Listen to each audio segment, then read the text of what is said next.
Good morning and praise the Lord, everybody. Welcome to another day, another edition, another episode of our Good Morning Daily Devotional.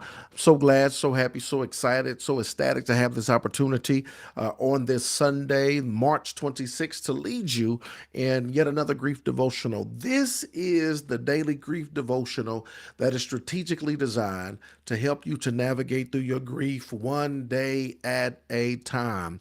What is grief? I'm glad you asked. Grief is the natural and normal response to loss, change, and transition that results in the expressions of feelings and emotions. That grief is what you feel on the inside. Mourning is how it is expressed on the outside. And that's why around here we say good morning, because mourning is a good thing. We don't suppress it, we express it. That's why we say good morning, because morning is a good thing. And I want to welcome you and thank you for joining us on today, as God has blessed us with another day and another opportunity to not only draw closer to Him, but another day to navigate through our grief. Y'all, we do it one day at a time, and we understand the small steps lead to great distances. So we thank God for the little steps. We thank God for the small steps.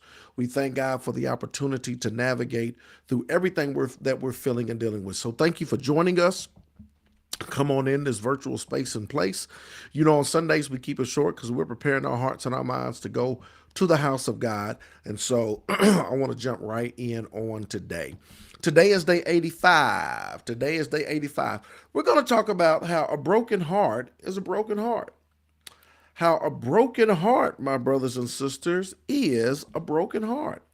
Our grief quote today comes from Emily Dickinson, which says, I measure every grief I meet with narrow, probing eyes. Y'all see that? Narrow, probing eyes. She says she meets every grief that she experiences, or she measures every grief that I meet with narrow, probing eyes. I wonder if it weighs like mine or has an easier size. I measure every grief I meet with narrow, probing eyes. I wonder, she says, if it weighs like mine or has an easier size. Let's talk about it, y'all. It's going to be short today. Here it is. It's natural to silently compare our losses to those of others. It's naturally to silently compare our losses to those of others. It's natural. It's natural. We don't do it audibly. We don't do it publicly. We may not do it verbally, but a lot of times it's natural to silently compare our losses to those with others. We look at it with probing eyes. We wonder if it weighs the same. What are the similarities? What are the differences? We have a tendency to add more value to one over the other.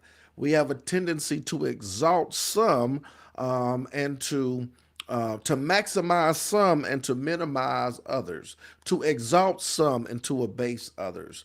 We got a tendency to putting more weight on some and less weight on others, right? Whether you admit it or not, it's something that people silently do. It's natural to silently compare our losses to those of others. She's lucky, we think. Oh, he's had much worse, we shudder. It's not fair, we judge. Yet, if we remember that grief can't really be weighed and that comparing helps no one, our compassion grows. If we can remember that grief can't really be weighed and that comparing helps no one, our compassion grows. How do you weigh grief, right? How do you weigh grief, right? Is if a mother that has two children and loses one, is her grief a little less than a mother who only has one child and loses that child, right? And she has no more left? Do you say, well, you still got one, so your grief is not as heavy as mine? How do you weigh grief, right? How do you compare? You really can't compare, right? And sometimes we may get into the habit of trying to weigh this one against that one. And most times we're on the outside looking in because we don't understand the full extent of the grief that somebody's going to. Watch this. And maybe if you haven't done it, maybe somebody has done it to you. Maybe somebody minimized your sorrow. Maybe somebody has minimized your suffering. Maybe somebody minimized it, and to them, they didn't think it was that big of a deal, or they didn't think that, right? And I don't care what it is, whether you lost a loved one, whether you lost a dog, whether you lost a job, whether you lost whatever, right? We don't weigh grief. We don't weigh it so that we can label it and identify it and put it in a certain category. We don't weigh it so that we can rank it, right? We don't get together and talk about our stories so we can label them one to, oh, now theirs was the worst. So put there to the, what is the worst means, right? What does that mean? If I've got lost and you've got lost, we don't weigh grief. Why? Because a broken heart is a broken heart. Check this out. It's natural to silently compare our losses to those of others. She's lucky, we think. He's had much worse, we shudder. It's not fair, we judge. Yet, if we remember that grief can't really be weighed and that comparing helps no one, guess what, y'all? Our compassion grows. Everyone who lives long enough experiences significant losses in life. If you keep living, you're going to experience a significant loss in life, right? That is the human condition. And all of our fellow human beings need empathy and support. Guess what? We do too. If we keep living, if we live long enough, we're going to experience significant loss. Y'all, this is the human condition. And this is what you got to know, that all of our fellow human beings, everybody needs empathy, everybody needs support. And guess what? You do too. Because at the end of the day, a broken heart is a broken heart. So the next time I catch myself comparing griefs, I will remember what? That a broken heart is a broken heart. I will express compassion and I will nurture self compassion. I will express compassion and I will nurture self compassion. I think this is so very important. I just feel that somebody watching, you've had the experience of somebody minimizing your grief. Somebody minimizing your, somebody thinking that it wasn't, not that it wasn't a big deal, but it wasn't, oh, you lost a sibling. Oh, it wasn't like you lost a mother, a father, or a child. It's a sibling, right? Oh, you lost an auntie. Oh, you lost a cousin. Well, that's a cousin. It's not like it's a brother or a sister.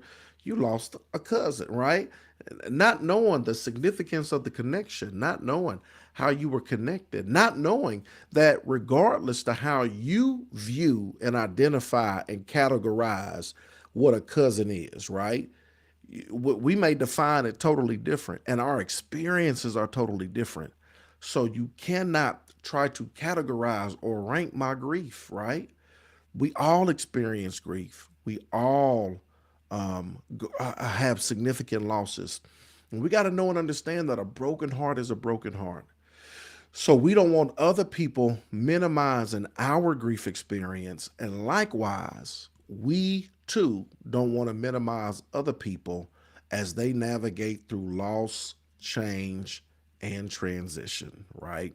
Today is day 85, y'all. I'm so glad we had this time to talk about how a broken heart is a broken heart.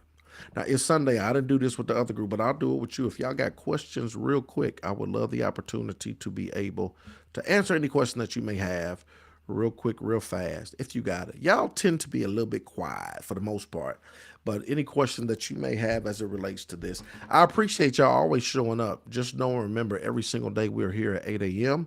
We conduct this grief devotional. Today is day 85, so it's 85 coaching sessions. You can go back and catch them on YouTube. Look up Corey Duncan Sr. You can go back and you can watch all 85. Get these grief nuggets, notes, nudges. Get them all. Get you a notebook. Take you some notes. It is raw, real, and relevant. It is practical, portable, and applicable. It's going to help you to navigate through the loss, change, and transition that you are experiencing in your life. And so I want to encourage you to do just that. I want to encourage you to do just that.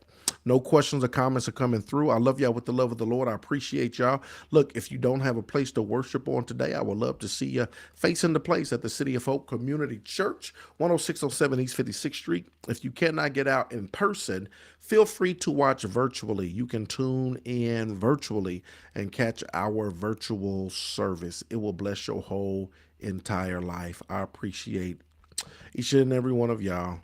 Look at Nikisha being the spokesman for the group. No questions, but good stuff.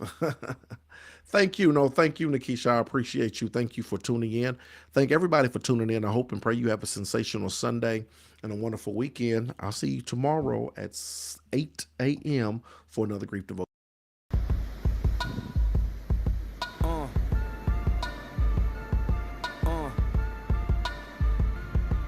Good morning. Good morning.